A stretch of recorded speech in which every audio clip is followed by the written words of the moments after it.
আপনি কি এমন কখনো প্রাণী দেখেছেন যা পৃথিবীর মাত্র 3টি অংশে বিদ্যমান এবং কিছু বিরল প্রাণী জীবনে কখনো খুঁজে পাওয়া যাবে না? বন্ধুরা, আজকে যেই প্রাণীগুলো আপনাদেরকে দেখাবো হয়তো আপনারা কখনোই দেখেননি। তো চলুন শুরু করা যাক। শুরু করার আগে অবশ্যই একটি লাইক দিতে ভুলবেন না। বন্ধুরা, দশম স্থানটি কাঁচ, একটি একমাত্র অস্তিত্ব যা অদৃশ্যতা অর্জন করতে পারে। এটি বর্তমানে মূলত উত্তর এবং দক্ষিণে বিরত করা হয়। এটি একবার অপেক্ষা করা হয়েছিল এবং পুরো 18 বছর ধরে অদৃশ্য হয়ে গিয়েছিল, যার ফলে অনেকেই ভুলে গিয়েছিল যে এমন কোনো জিনিস পৃথিবীতে রয়েছে। গত 2 বছরে বিজ্ঞানীরা এই রহস্যময় প্রাণীগুলোকে পুনরুদ্ধার করেছেন। তাদের দেহের পুনর্স্থাপন মাত্র কয়েক সেন্টিমিটার আকারে, ঠিক আমাদের নখের মতো। তবে এটিকে হাইপ করা অভ্রততা। এটি অন্যান্য প্রাণীর থেকে সম্পূর্ণ আলাদা। আসলে তাদের ক্ষমতা ছদ্মবেশ, বরং সত্যিকারের অর্থ নিজেদের স্বচ্ছ করে তোলায়। যখন তারা ঘুমিয়ে পড়বে তখন তাদের ত্বক আলোকিতভাবে কাঁচের মতো স্বচ্ছে জ্বলে উঠবে, যেন এটি খাঁটি কাঁচ দিয়ে তৈরি। যখন তাদের পিছনে আলোর রশ্মি জ্বলবে তখন তারা প্রদীপের মতো আলোকিত হবে। আপনি লিভার এবং শরীরের অন্ধকার গঠন, হৃদস্পন্দন দেখতে পাবেন। বন্য অঞ্চলে তাদের চিহ্ন খুঁজে পাওয়া প্রায় অসম্ভব। বর্তমানে এগুলোকে একটি প্রজাতি হিসাবে শ্রেণীবদ্ধ করা হয়েছে। এগুলো ব্যাপকভাবে বিবর্তিত করা হয় এবং দক্ষিণ চীনে এবং দক্ষিণ পূর্ব এশিয়ায় বাস করে। তারা মূলত গ্রীষ্মকাল, বিশেষ করে 10 মিনিটের বেশি উচ্চতা বিশাল গাছগুলিতে। তাদের দেহের দৈর্ঘ্য সাধারণত 10 সেন্টিমিটারের বেশি হয়। শিল্পজগৎ তাদের প্রধান খাদ্য উৎস এবং তাদের সবচাইতে আশ্চর্যজনক বৈশিষ্ট্য হলো তারা আশ্চর্যজনক জাদু পাতা ব্যবহার করতে পারে। পোকামাকড়ের মধ্যে সেরা ছদ্মবেশী মাস্টারদের মধ্যে একটি। কিছু প্রজাতি এমনকি পাতার পচা দাগ এবং পচা অনুসরণ করতে পারে। তাদের খুঁজে পাওয়া অসম্ভব হয়ে পড়ে। নির্দেশনাবলী এখানেই থেমে থাকে না, কারণ তারা পাতার পিছনে লুকিয়ে থাকতে পছন্দ করে। তাই যদি আপনি পাতাগুলো খুঁজে পেতে চান তাহলে পাতাগুলোর উত্তর দিকটি পরীক্ষা করে দেখুন। হয়তো আপনি সেখানে এই অসাধারণ ছদ্মবেশী পিঁপড়াদের সাথে হোঁচট খাবেন। এটি অষ্টম পান্ডা পিঁপড়া, বিশ্বের সবচেয়ে অদ্ভুত প্রাণীদের মধ্যে একটি। এটি প্রথমে 1938 সালে আবিষ্কৃত হয়েছিল। আহত এলাকাটি তাদের অবস্থায় ছেড়ে দিয়েছিল। পান্ডা পিঁপড়ার একটি সংহত চেহারা রয়েছে, গোলাকার মাথা এবং লম্বা দেহ রয়েছে। দেহের দৈর্ঘ্য প্রায় 10 মিলি, যা প্রায় একটি চীনাবাদামের সমান। যদি একটি পিঁপড়া বলা হয়, এটি একটি আসল পিঁপড়া নয়, বরং একটি বিষাক্তকর অক্ষর। পিঁপড়ার মতোই তাদের অভ্যাস রয়েছে। সবচেয়ে আকর্ষণীয় বিষয় হলো পান্ডা পিঁপড়াগুলো খুব শক্তিশালী। যখন তারা বিপদে পড়ে তখন তারা হেজহগের কাছে এইভাবে যায়, যারা বলে এটি কামড়ানোর খুব বেদনাদায়ক হবে, যার ফলে তাদের একটি ডাক নাম রয়েছে। মজা করে তাদের গরু হাত্তিকারী বলা হয়। কিংবদন্তি অনুসারে তারা এমনকি একটি কামড়ালে একটি গরুকে হত্যা করতে পারে। এটি এতটাই বিষাক্ত শক্তিশালী, তাদের শক্তিশালী লড়াই করার ক্ষমতা আছে। পান্ডা পিঁপড়া প্রায় উন্নত মৌমাছি এবং যদিও স্ত্রী পান্ডা পিঁপড়াদের ডানা থাকে না, তবুও তারা গ্ল্যাংয়ের মতো অস্ত্রোপচার করে এবং পুরো বিড়ালকে ঢেকে রাখে।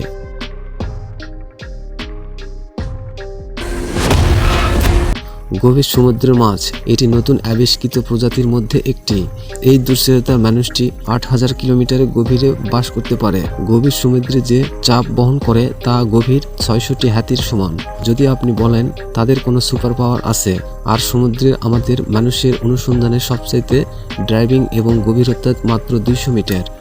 এর আগে বিজ্ঞানীরা বিশ্বাস করতেন যে পরিকার গভীরে গেলে কোনো চাপ থাকবে না। তুমিও কখনোই একটি শক্তিশালী প্রায় 200 মিটার হলেও চাপ বহন করার সময়সীমা রাখে। তার উন্নত অনেক মাছের প্রজাতি থেকে আলাদা। এই প্রজাতির রং কখনো বদলায় না। এদের কোনো আঁশ বা দাঁত নেই এবং এদের কঙ্কাল সম্পূর্ণ প্রাচীন নয়। তবে আশ্চর্যজনকভাবে এদের প্রায় কোনো দৃষ্টিশক্তি নেই, যা তাদের উন্নত আরও প্রমাণ করে যে আশ্চর্যজনকভাবে এই মাছগুলি গভীর সমুদ্রের মাছের থেকে সম্পূর্ণ আলাদা। বেশিরভাগ গভীর সমুদ্রের মাছের ভয়ঙ্কর চেহারা হয় এবং তাদের ভয়ঙ্কর দাঁতের তুলনায় এই প্রাণীগুলো আসলে খুব দ্রুত চতুর্থ ফাঁদ পাতে। প্রথমবার এবং শক্তিযুক্ত দক্ষিণ আফ্রিকায় দেখা গিয়েছিল। বিশ্বের মজুদ অপর্যাপ্ত বলে অনুমান করা হয়। আফ্রিকার সাদা তুলাসী, যার তুলাসী নয়, এটি প্রাপ্তবয়স্কর অবস্থায় খুব রিয়েল, এমনকি চীনে পান্ডার থেকেও বেশি প্রয়োজন। তাই এগুলো প্রকামিক কাহিনীর এবং কিংবদন্তির মতো। প্রকৃতপক্ষে প্রাচীনকালের সাদা এই চিহ্ন রয়েছে উপাদানস্বরূপ অনুমানে করা যায় তারা মূলত দক্ষিণ মেরু এবং উত্তর মেরুর মতো ঠান্ডা অঞ্চলে বাস করে। তাদের সাদা চুল প্রাকৃতিকভাবে চরম পরিবেশে ব্যবহৃত হয়। সময়ের সাথে সাথে সাদা সিংহ ধীরে ধীরে গৃহমোদন এবং উন্নত পরিবেশনার পরিবেশ স্থাপিত করা হয়। এই বিশেষ প্রজাতির ক্রমশ কমছে, কিন্তু তাদের এখনও কিছু বিদ্যমান হলুদ আফ্রিকার সিংহের মধ্যে লুকিয়ে আছে। সিংহ একটি সামাজিক প্রাণী। একবার তারা তাদের সমর্থ হারিয়ে ফেললে বাছুরদের জন্য খাবার খুঁজে যাওয়ার জন্য কঠিন হয়ে পড়ে। অতএব বেঁচে থাকার হলো উল্লেখযোগ্যভাবে হাস্যপ্রায়। অতএব খাবারগুলি খুঁজে পেলে তারা আরও ভালো সুরক্ষা এবং যত্ন প্রদানের জন্য তাদের চিড়িয়াখানায় স্থাপন করা হয়। এটি মূলত জিয়াংইং নদী এবং তাইশু হ্রদের মাঝামাঝি এই নিম্নস্থানে বাস করে একটি চীনের প্রথম শ্রেণীর সুরক্ষিত প্রাণী।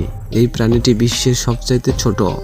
একজন প্রাপ্তবয়স্ক প্রাণীর দৈর্ঘ্য সাধারণত 2 মিটার পর্যন্ত হয়, তবে বেশিরভাগ প্রাণী মাত্র 1.5 মিটার লম্বা হয়। এটি আকারে একজন কিশোরের মতো আকার। এটি বড় না হলেও এটি খুব মোটা এবং সামান্য। তাদের কোনো হত্যা করার ক্ষমতা নেই, তবে তাদের দেহ চর্বিতে পূর্ণ। প্রাচীনকালে তাদের স্বাভাবিকভাবে মানুষের শিকারের লক্ষ্যভঙ্গনে পরিণত হয়েছিল। 2021 সালে বন্য দুর্গ হত্যার পান্ডার সংখ্যায় প্রতিহিংসার অর্থের জন্য, যার মধ্যে প্রাপ্তবয়স্করা মাত্র 50টি প্রাণী আছে। বর্তমানে বিশ্বের সবচাইতে প্রাণী হলো এশিয়ার বসবাসের একটি মাত্র গুহানার। তারা মূলত ইন্দোনেশিয়া। এই প্রাণীটির একটি দৈর্ঘ্য প্রায় 4 ফুট এবং ওজন 900 কেজি পর্যন্ত। তাদের ত্বক বর্মের মতো শক্ত এবং তারা শক্তিশালী এবং তুলনাভাবে ছোট, সাধারণত মাত্র 20 সেন্টিমিটার লম্বা। এটি তাদের সময়কক্ষের তুলনায় বেশি মূল্যবান, তবে এই কোমল প্রাকৃতির তাদের দীর্ঘ সময়ের জন্য লোভী শিকার করে তোলে। তাদের হত্যা করার জন্য সমস্ত উপায় ব্যবহার করতে অনিচ্ছুক। তৃতীয় স্থানে রয়েছে দৈত্যকাণ্ড পান্ডা। এটি চীনের জাতীয় সম্পদ, সাংস্কৃতিক প্রতীক এবং বিশ্বের সবচাইতে জনপ্রিয় প্রাণীদের মধ্যে একটি। তারা 800 বছর ধরে পৃথিবীতে বাস করে এবং তাদের বলা হয় পান্ডা তুলনামূলকভাবে বড় এবং তাদের ওজন সহজেই হোয়াইট হাউসের ওজনে ছাড়িয়ে যায়। তাদের গোলাকার মাথা এবং চ্যাপ্টা মুখ এবং ছোট গোলাকার কান রয়েছে। তাদের চোখ বোকামি স্পষ্ট অনুভূতি প্রকাশ করে। পান্ডাদের কালো এবং সাদা পশম সবুজ তাদের বিশেষভাবে আকর্ষণীয় করে তোলে। তাদের মাথায় একটি সঙ্গী সহ 6টি আঙ্গুল রয়েছে, যা নমনীয়ভাবে নিয়ন্ত্রণ করে এবং সহজেই আবরণ করতে দেয়।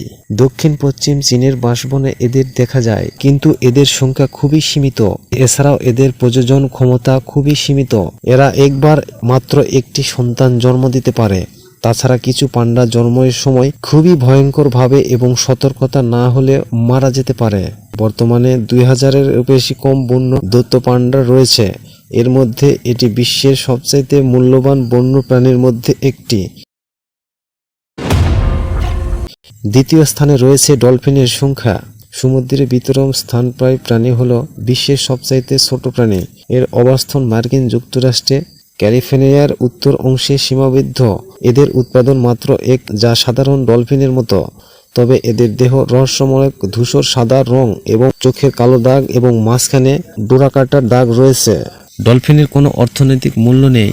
তাদের জীবন ও মৃত্যুর কোনো ব্যাপক নয়, যা তাদের গণহত্যার দিকে পরিচালিত করে।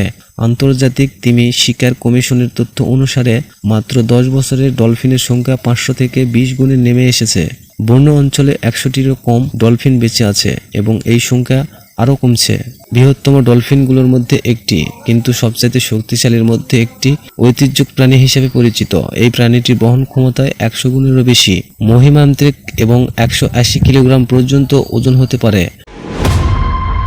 এটি প্রাচীন চীনের 4টি মহান দেবতার মধ্যে একটি হিসেবে পরিচিত হয়। এই ঐতিহাসিকভাবে এই প্রজাতির ইংরেজিরা নদীর মধ্যে এই নিয়ন্ত্রণ ব্যাপকভাবে বিবর্তন করা হয়েছিল, তবে মানুষের অঙ্গনতা এবং ভুল বোঝাবুঝির কারণে এগুলো সাধারণত প্রাণী হিসেবে বর্ণ করা হয়। দৈত্যকাণ্ড পান্ডা নামে পরিচিত এই রিয়েল প্রজাতিটি বাঁচানোর জন্য সুরক্ষা কাজ জরুরিভাবে প্রয়োজন। এছাড়াও জীবিত ব্যক্তিগত খুঁজে বের করার জন্য আরও প্রচেষ্টা প্রয়োজন। বন্ধুরা, ভিডিওটি কেমন লাগলো অবশ্যই কমেন্টে জানাবেন, আর অবশ্যই দয়া করে একটি লাইক দিতে ভুলবেন।